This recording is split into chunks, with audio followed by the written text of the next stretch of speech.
Les stratèges militaires veulent vous faire croire que les lignes de défense de l'Allemagne ont été rompues par des chars alliés supérieurs, des unités d'infanterie d'élite ou une puissance aérienne écrasante. Hollywood présente des moments de percée dramatique avec des chars M4, Sherman fonçant à travers la fumée, des MG-40, deux mitrailleuses martelant dans des derniers stands ou des embuscades désespérées de l'œil du tigre. Ils passent à côté de la véritable histoire. Un engin d'artillerie américain, le M2 obusier de 105 mm, a systématiquement détruit la capacité de l'Allemagne à défendre l'Europe. Et cela, à travers la froide mathématique de la guerre industrielle. Il ne s'agissait pas d'héroïsme. C'était transformer la défense en une équation statistiquement impossible. Brisons tout de suite le plus grand mythe. Le M2 obusier n'était pas qu'un autre canon d'artillerie.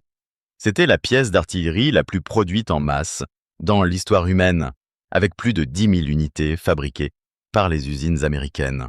Mais voici l'atroce réalité que les commandants allemands ont découverte de la Normandie jusqu'au Rhin.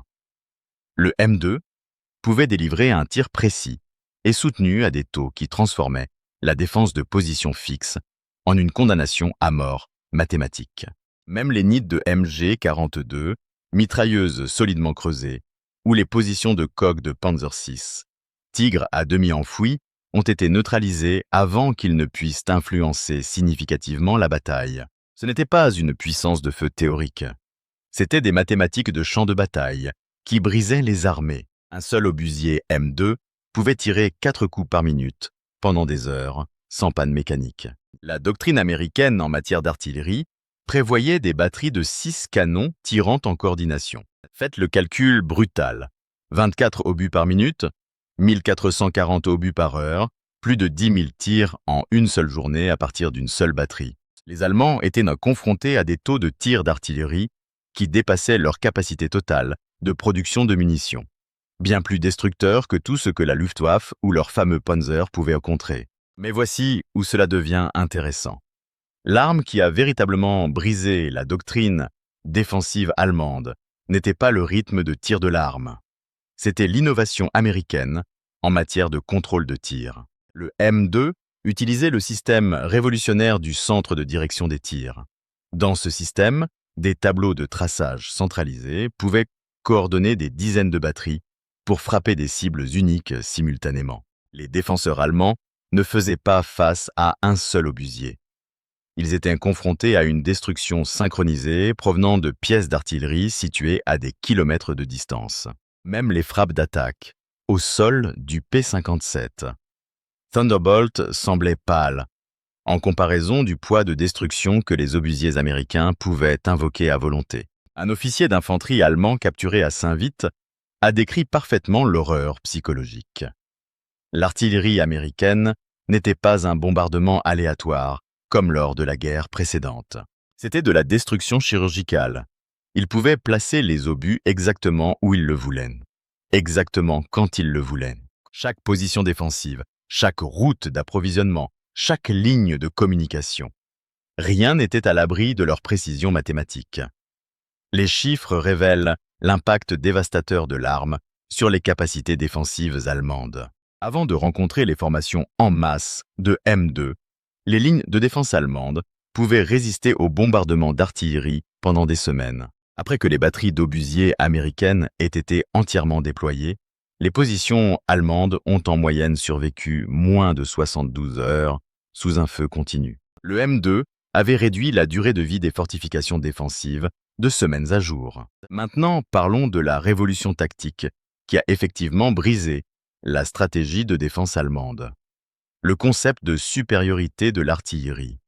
Les forces américaines ont déployé des obusiers M2 en proportion d'un canon pour chaque 500 yards de front. Cela créait des zones de feu qui se chevauchaient, rendant impossible le mouvement allemand pendant les heures de lumière du jour.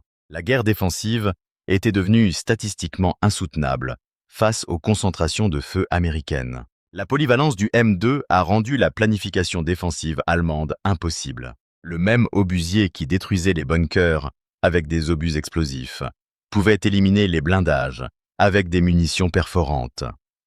Ils pouvaient aussi supprimer l'infanterie avec des munitions à éclatement aérien et créer des écrans de fumée pour les avancées alliées. Les Sherman et les unités d'infanterie avançaient sous ce parapluie de feu, tandis que les commandants allemands se plaignaient que la défense contre les positions de M2 nécessitait de se préparer à plusieurs types d'attaques, différents simultanément. Mais peut-être que l'aspect le plus révolutionnaire était comment le M2 a changé l'économie de la guerre défensive. La construction des positions défensives allemandes nécessitait des mois de travail et des milliers d'ouvriers pour achever. Une seule batterie M2 pouvait détruire ces positions en quelques heures. Elle utilisait des obus qui coûtaient moins cher que le béton et l'acier utilisés dans la construction.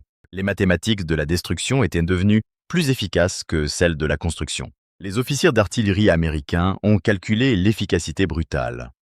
Un obusier M2, en tirant pendant 8 heures, pouvait délivrer plus de force explosive qu'un régiment d'artillerie allemand ne pouvait produire en une journée entière. L'avantage industriel était écrasant. La doctrine défensive allemande supposait un soutien d'artillerie qui n'existait tout simplement pas au niveau de production américain. Un commandant d'artillerie allemand capturé a révélé l'ampleur de leur désavantage. Nous avons calculé la dépense en munitions selon les normes de la Grande Guerre. Peut-être 50 obus par canon par jour. Les Américains tiraient à 500 coups par canon chaque jour. Toute notre stratégie défensive reposait sur des hypothèses mathématiques qui étaient dépassées de 25 ans. La vérité finale est la plus sombre sur l'impact du M2 sur la défense allemande. Cela a contraint les commandants allemands à abandonner totalement le concept de défense linéaire. Les positions fixes sont devenues des pièges mortels sous le feu de l'artillerie américaine.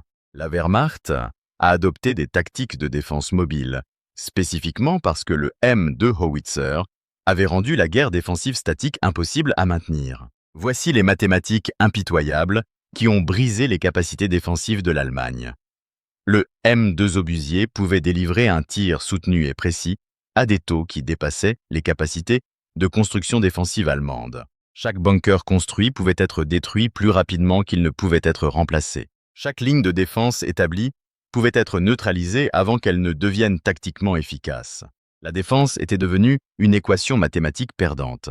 Les manuels de doctrine défensive allemande ont été réécrits plusieurs fois pendant la guerre. C'était spécifiquement pour contrer les tactiques de l'artillerie américaine.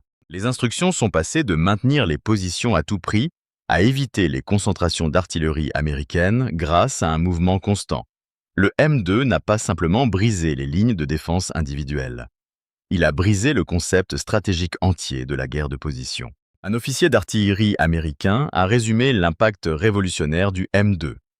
Avant de déployer des batteries de Howitzer en Europe, nous pensions que l'artillerie était destinée à soutenir les attaques de l'infanterie. Après avoir observé les lignes de défense allemandes se désintégrer sous un feu soutenu, nous avons appris que l'artillerie consistait à rendre insoutenables, statistiquement parlant, les positions défensives ennemies. Le M2 ne faisait pas que soutenir nos avancées.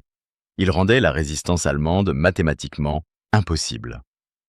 La doctrine moderne de l'artillerie, des obusiers automoteurs, à l'artillerie à roquettes, en passant par les munitions guidées de précision, trouve toutes ses racines tactiques dans les leçons tirées des opérations de l'obusier M2 contre les positions défensives allemandes. L'arme ne se contentait pas de tirer des obus sur les positions ennemies. Il a démontré de manière mathématique que la capacité de production industrielle pouvait dominer les chars, les avions et les mitrailleuses de la même façon. Arc.